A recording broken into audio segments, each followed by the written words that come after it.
Konsep pelayanan publik saya ambil dari Prof. Dr. Agus Duyanto, tokoh penting dalam reformasi birokrasi dan pelayanan publik di Indonesia. Beliau mengatakan bahwa pelayanan publik adalah pemberian layanan, melayani keperluan orang atau masyarakat yang mempunyai kepentingan pada sebuah organisasi sesuai dengan aturan dan tata cara yang telah ditetapkan. Penekanannya, kepentingan masyarakat sebagai pusat pelayanan harus sesuai dengan standar dan prosedur yang telah diatur. Negara pun memiliki kewajiban menyediakan pelayanan yang adil dan merata berdasarkan Undang-Undang Nomor 25 Tahun 2009. Selanjutnya, saya ambil lagi dari Prof. Dr. Eko Prasojo. Beliau merupakan guru besar FISIP UI dan mengatakan bahwa pelayanan publik itu harus berorientasi pada kepuasan masyarakat.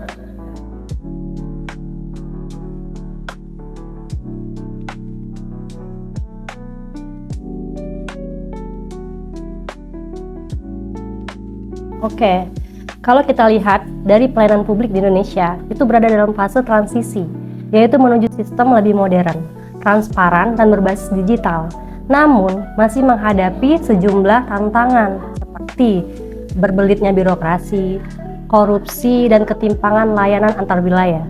Nah, di sini pemerintah terus melakukan reformasi birokrasi dan digitalisasi layanan, namun pelaksanaannya belum sepenuhnya merata. Nah, contoh ya, fenomena-fenomena pelayanan publik di Indonesia. Digitalisasi e-government. Pemerintah telah mengembangkan berbagai layanan online seperti SIM online, paspor online, Dukcapil online, ataupun OSS ya, perizinan usaha. Banyak daerah itu mengembangkan aplikasi pelayanan dan mall pelayanan publik. Nah, fenomena ini antusiasme masyarakat itu tidak berjalan lurus dengan apa yang terjadi di dunia nyata, seperti digital yang rendah, pemahaman SDM pegawai yang rendah, koneksi internet yang buruk, dan kesenjangan digital yang masih ada. Birokrasi berbelit juga termasuk salah satu fenomena ya, lambannya reformasi birokrasi, dan masih banyak pelayanan publik yang prosesnya panjang sekali, itu tidak mencerminkan tidak efisien. Selanjutnya, ada pun fenomena yang terjadi di Indonesia ya. Contohnya pungutan liar. Nah, ini masih banyak laporan pungli dalam pelayanan seperti sekolah gitu ya, rumah sakit atau samsat ya, pertahanan, operasi tangkap tangan gitu. Nah, korupsi kecil-kecilan tetap tumbuh karena lemahnya pengawasan dan budaya gratifikasi.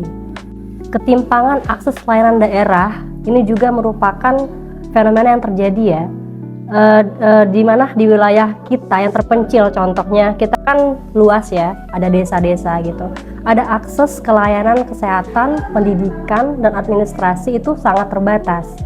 Nah, itu munculnya ketidakadilan sosial atau kata orang tuh diskriminasi gitu.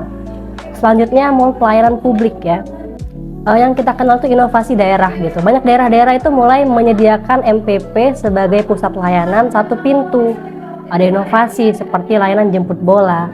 Nah, sistem antrian online dan layanan itu berbasis WhatsApp gitu kan. Fenomenanya adalah pelayanan publik itu jadi lebih praktis. Tapi, ada tapinya ya, belum semua daerah bisa mengimplementasikan atau mengadopsinya. Jadi ada keterbatasan SDM dan juga anggaran. Terakhir, di sini partisipasi dan pengawasan publik ya, itu seperti ombudsman. Nah, ombudsman itu salah satu lembaga pengawasan. Jadi masyarakat yang mungkin kurang tahu atau belum mengenal harus disosialisasikan.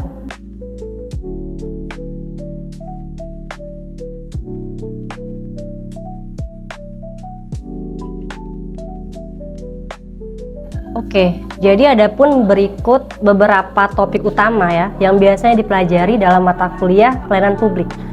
Pertama, konsep dasar pelayanan publik itu sudah pasti ya, di mana ada definisi, ruang lingkup ya, tujuan, prinsip-prinsip pelayanan publik, peran pelayanan publik. Selanjutnya kita belajar teori. Nah, dalam teori ini nanti rekan-rekan mahasiswa belajar model pelayanan publik atau kita sebutnya NPM, NPS gitu ya. Dan yang pasti ada belajar standar dan kualitas pelayanan standar. Dalam hal ini kita tadi udah diulas terkait Undang-Undang Nomor 25 Tahun 2009. Di situ disebutkan ada indikator kualitas pelayanan ya, menjelaskan efisiensi, efektivitas, dan kepuasan masyarakat. Mungkin juga nanti ada ISO dalam pelayanan publik, evaluasi dan pengukuran kinerja layanan publik. Selanjutnya, dalam hal ini kita akan belajar manajemen pelayanan publik, tapi perencanaan dan pengorganisasian pelayanan, pengelolaan sumber daya manusia, keuangan, fasilitas, dan juga inovasi dalam pelayanan publik.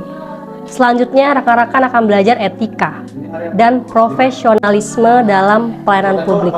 Etika ini akan membahas tentang transparansi, akuntabilitas, anti korupsi, dan integritas layanan.